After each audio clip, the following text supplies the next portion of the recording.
Miss Maharlika, before we shift dito sa election criminal violations nila sa Omnibus Election Code. Miss Maharlika. Pinakamahalagang mawala na sila sa pwesto ngayon na. Kung pwede, ngayong araw, ngayon na. Dahil sa, napag-usapan na natin maraming beses na yung tanong mo, bakit walang, bakit nagtitengang kawali itong mga senador, itong mga sa Kongreso? Eh alam na natin, si Tambaloslos, wala nang kaduda-duda dyan. Pero pagdating naman sa Senado, gusto kong hamunin ngayon. Sige. Si Senate President Zubiri. Sige.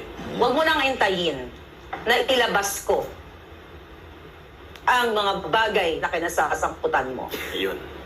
My goodness. Ngayon, Claro. the reason why sila ay nagbingi-bingihan, dahil Mickey Zubiri, dito, first time sa Pilipinas nating mahal, gusto kong sabihin sa taong bayan, na ikaw ba, tanungin mo na kita, kasabwat ka sa illegal activities na ginagawa ni Lisa, ni Chua, at marami pang iba?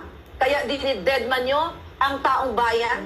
Kaya wala kayong pakialam sa taong bayan? Hindi nyo dinidinig ang hinaing ng mga Pilipino na kung saan meron kayong pananagutan sa amin, sa bawat isa?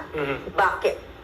Alam na po ng taong bayan. But syempre, mas maganda yan sa mga susunod na mga araw kung may papakita tayong mga solid na ebidensya na makapag-ugnay dito sa mga tiwaling senador at mga kongresista na sila ay kasabwat ng gobyernong ito sa smuggling, pulburon at kung ano-ano pa. Hi, this is Lisa and I'm walking in the PSG compound. I just want everyone to know that I have nothing to do with Lisa. I don't know the people involved. I have nothing to do with appointments. I leave that up to my husband.